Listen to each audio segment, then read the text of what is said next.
Welcome back to Good Day. From I Drive Your Truck to Hard to Love, Brice has become one of country music's biggest stars. And you can see him Friday, July 31st at Centennial Terrace in Sylvania. Lee's with us this morning. Thanks for joining us today.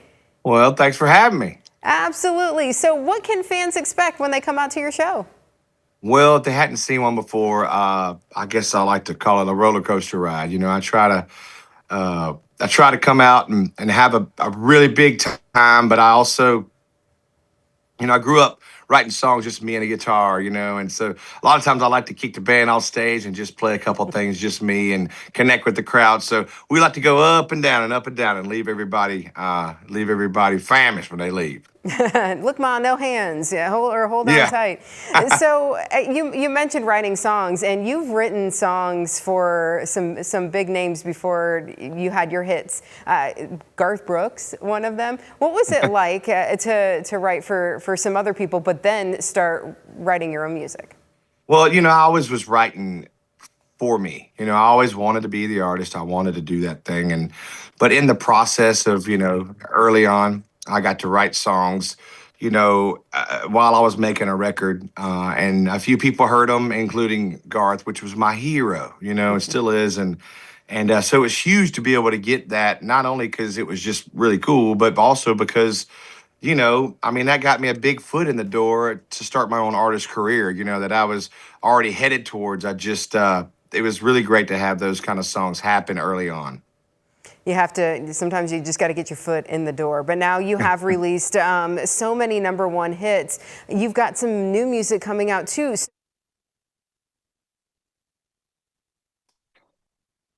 Sorry if you couldn't hear me. Do you still get nervous when you're releasing new music? I don't get nervous. I'm excited, but I mean, it's kind of like a football game. It's like I'm excited to go out there. When I was, I was playing football, and I was so excited to get out there and play this game.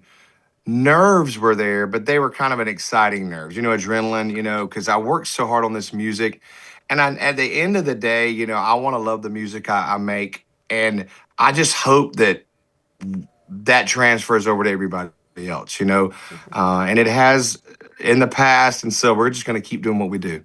Yeah, I feel like songs like I Drive Your Truck, that has to be one I would imagine you've heard from fans that really hits home when you talk about losing a loved one and the way that you grieve that loss. I imagine these songs really connect with people. Well, that's kind of even what I was just saying, like even on a song like that, that's one that I heard and I didn't write, but I heard it and it hit me in my own way.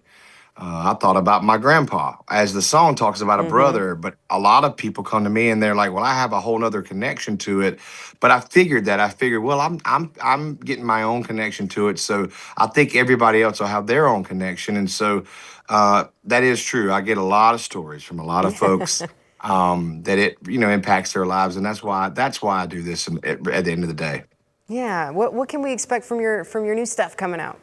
Oh man, it's all it's all over the place. It's different. I grew up on all kind of music, everything from country to rock and roll to pop to R&B. I mean, you hip hop. You name it. As long as it was good music, I love it. And some of that is little nuggets of that's all over my record all the time.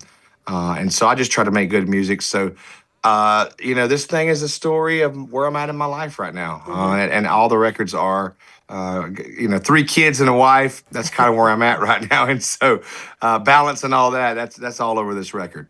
I was just about to ask that question. How do you balance that, being a dad and a husband, but then also hitting the road and doing all these shows? How do you balance all that?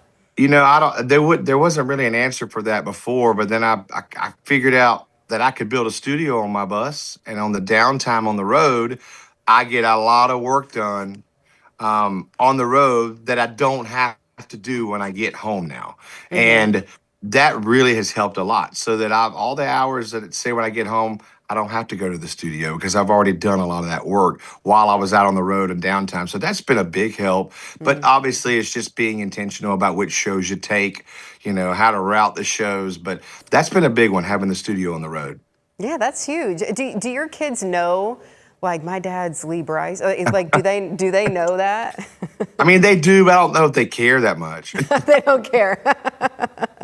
Like, yeah. Hey, the older they get, the more they start to like go, "Hey, Daddy, so can I come to the show?" Yeah, but when they're younger, they're like, "Yeah, you're just Daddy," Yeah, well, that's wonderful though for them to just be able to see you as dad. So we've got the show coming up here. You're going to be in our neck of the woods at the end of July, Centennial Terrace. You can get your tickets now through Ticketmaster, the Huntington Center box office as well, and at Centennial Terrace the night of the show. So make sure you get those tickets now to come out and see Lee Brice. Hey, it's been great chatting with you. Thank you so much for your time. We appreciate it.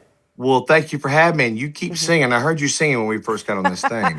You know, hard to love, hard. It's catchy. It's catchy. Thanks for your time. Take care. Thanks for having me. Okay, Yeah. bye now. Bye-bye. And we'll be back with some more Good Day right after this. Stay with us.